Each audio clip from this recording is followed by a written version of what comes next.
Hey everyone, good afternoon. It's Diana here with Coming to Me.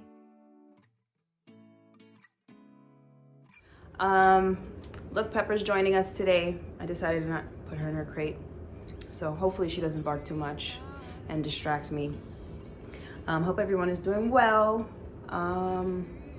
It's been a lot going on these past couple weeks, really heavy, huh?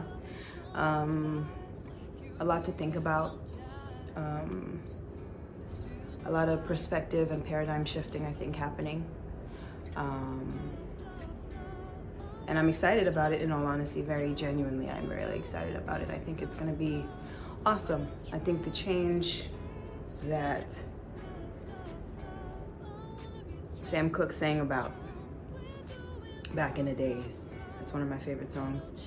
And all the change that a lot of our predecessors sang about, talked about, you know, gave speeches about, is hopefully on its way. I believe it is, genuinely.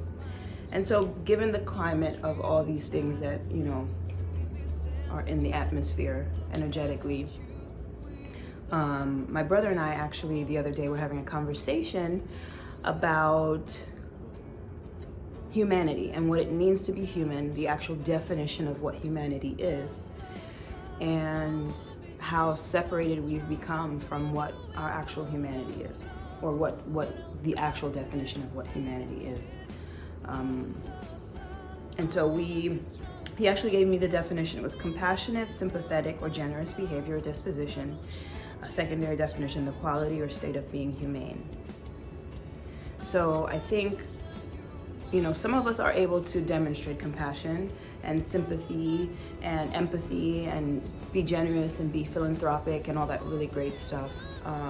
But I think I mean, it's evident in how we treat our planet, how we treat one another, or how we have been. It's just not today that it happened or yesterday, but how we have been treating our planet, how we have been treating our families and our ancestors, you know, just like everything, how we've been treating people and our planet, and it all has really become very disconnected. Animals has really become disconnected from what it means to be human.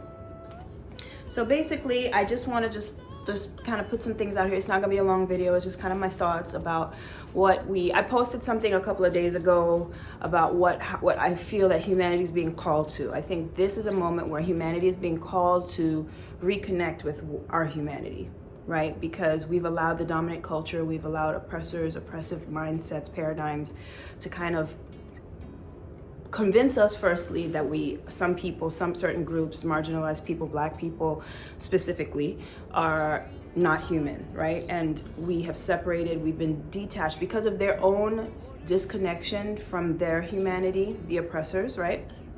Then we have also lost our sense of humanity. And part of being human is understanding your worth and your value of your humanity, right? Your value of your life, your identity, the respect for the earth, your ancestors, animals, living in harmony, and just we're all responsible for this current reality, because we've partaken in it and we've, you know, kind of, hey Pepper, we've made agreements. And we probably don't even realize we do make these agreements, you know. But I think collectively what's being called, like I was saying before, is that we really need to reconnect to our identity of being human and what it means to be human and what connection we have to this planet, to animals, how important our own spiritual well-being, you know, is, our spiritual attachments, that energy is something that can be harvested, and remembering that, and just reconnecting to our power, our innate worth and value, as human beings, as creations of God, right? And I would say that I think for, let's say, the white folks, descendants of people who ancestors were oppressors. I'm probably have some oppressors in my ancestry as well.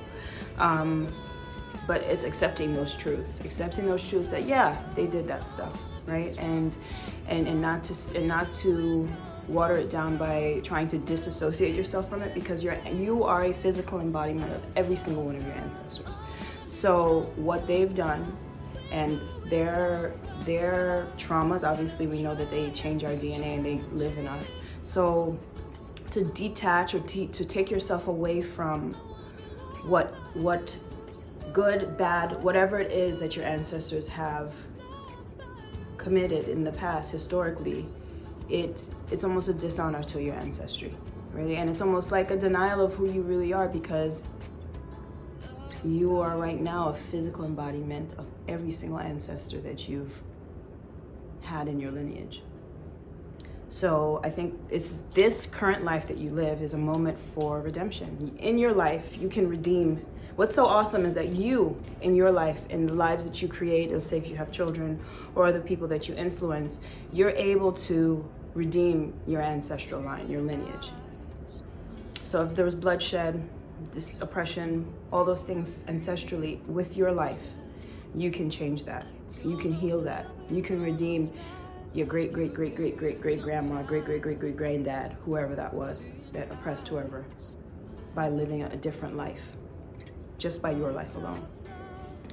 And I think that's applicable to like just all people, all of us, because I mean, at some point, I'm sure Black people, brown people, colored people have had some ancestral issues in terms of like wounding and oppression also. Because we know the history of the slave trade, and we know just even prior to the slave trade and just violence and things that existed amongst different indigenous groups and stuff like that. So, I mean, this is what's being called. It's a time of redemption right now. I can say specifically for white people in that regard. And identifying who you are, what your ancestry is. And I think specifically for Black people, for colored people, Black men, Black women, I think now is the time that we're being called to heal our wounds, to heal the wounds of PTSD, betrayal, abandonment, collectively, racially, individually as men, as women, parentally, to reconnect to our worth. Because for so long, there's been this inundation of worthlessness in the Black collective, and it's a lie, you know. It's a lie because aside from the ulterior motive of having it be a form of keeping us oppressed, right? Keeping Black people, colored people, brown people oppressed, it's just impossible because we're a creation of God. So we have worth, we're valuable. And I think for brown people, Black people specifically, Black men, women, all over the diaspora, it's time for us to heal our PTSD, the wounds of betrayal that we have, the abandonment wounds, the wounds of disconnection from our own humanity, our wounds of worthless or of imposed worthlessness. Aside from it being, because it's a lie, you know, and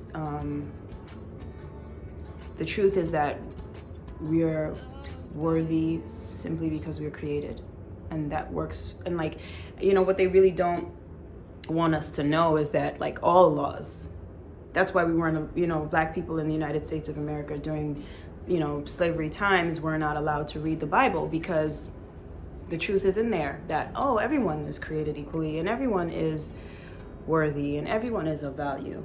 Every creation of God's is of value. So yeah, I think, you know, Black people, we're being called to like heal our stuff, you know, heal it so that we can be liberated, because we are the holders, the owners of our liberation, in all honesty. So it's, you know, we need to heal our toxic masculinity and femininity that exists culturally, collectively, globally. We need to expose ourselves to other Black cultures, Black history, not just for February, but global Black history. and go and visit countries. There's countries that are all black that we don't need a passport to go visit. And just immerse ourselves in our culture, in our heritage, in our ancestry, and get back in touch with our ancestors and really understand that we are, like I was saying before, a physical embodiment of every single ancestor we've had, and that our redemption also and their redemption is in our hands. We are in control of it, and we are the ones who can make it happen. And so I really just want to press that the idea of liberation is, I think that's the only thing that I desire is liberation and freedom, and that ultimately means alignment and integrity with God. That's it. That's what true liberation is. Really, truly being able to be yourself, walk in your truth, be in alignment with God, honoring yourself, honoring your body,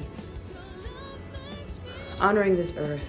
And I just want everyone collectively. This is like, it's like it's macro and it's macro and micro-ish, where our liberation as individuals, as a race, as human beings, but specifically I'm talking to Black people, is not contingent upon others getting their stuff together, period. And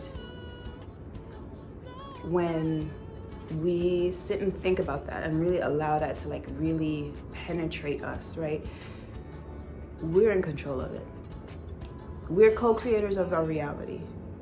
We have a say in this.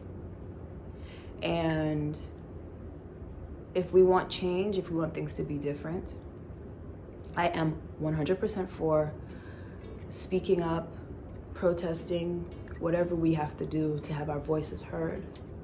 But on a level where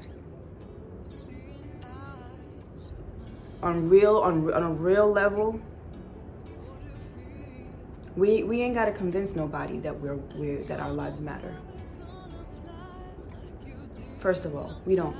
We're saying it because y'all apparently, or the greater collective doesn't know it, or acts like they don't know it, or has realized that pretending that they don't know it has served them. But the truth of the matter is that we ain't got to convince nobody. We have to believe it to our core, with every thread and fiber of our bodies. We must believe and know that our lives are important, they matter. Period. And in order to really, truly believe it, you have to walk in it. We have to be conscious of how we treat ourselves, what we put in our bodies, what we feed our minds, what we feed our spirits, what we feed our beings. We need to stop. We need to start eating well. Those of us, that, listen, I food stamp cards work at Whole Foods. You know what I mean? And we just need to educate ourselves on agriculture, planting our own gardens, and building up our communities. Because these hoods, these ghettos, these projects that they created, they're not communities. Those aren't communities. They think that that's not a community. Real community is what we need.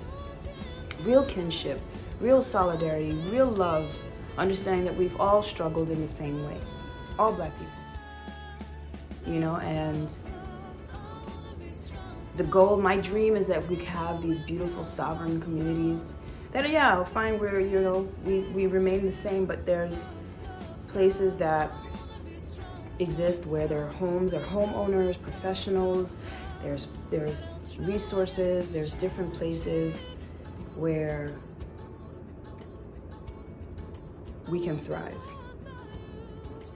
And but that's not going to come until we figure out that we have to be the ones, and we're the ones in charge of our own sovereignty and our own liberation.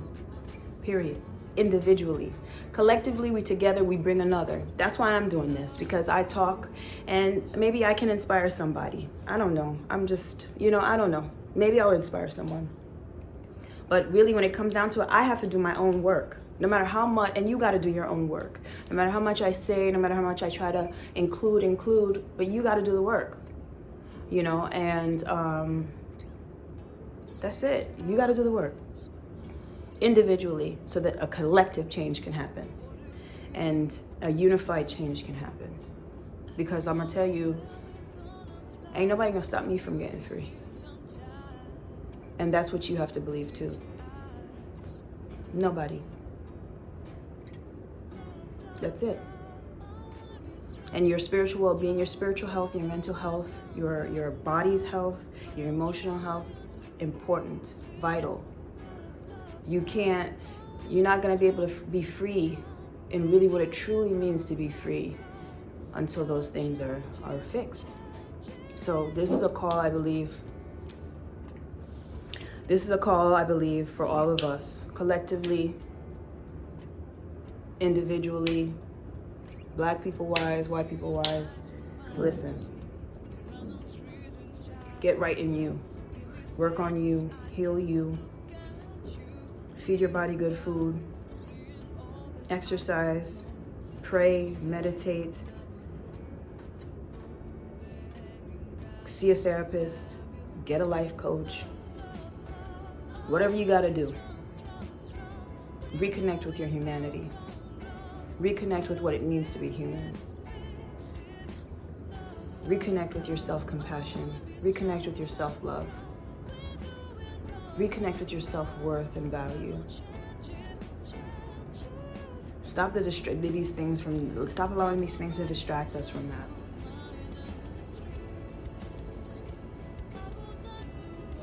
It's time now. It's being called. It's time now. It's time. And I think that's basically it. We have to remember that we're worthy of it. Humanely worthy of it. Not even like a color of skin thing, but because we are human. This is what God has created. Source has created this life as an opportunity for self-mastery, for liberation, to enjoy, to have an experience before transition, before we pass, before we transition, to experience heaven on this earth. That's what it's for. This is what this is. And so this misery, this violence, this lack of peace, this anxiety, this distress, this is not the will of the Most High. You are an embodiment of the will of the Most High. Walk in that. You can. And it's going to take work. It's hard. It ain't easy. Like I said, find you something that's going to help you. But you can do it. It's possible. It's a process. It's not going to happen overnight. Change ain't coming overnight. It hasn't. 1865 to now is how long? Before that, the sub-Saharan trade, the slave trade that existed.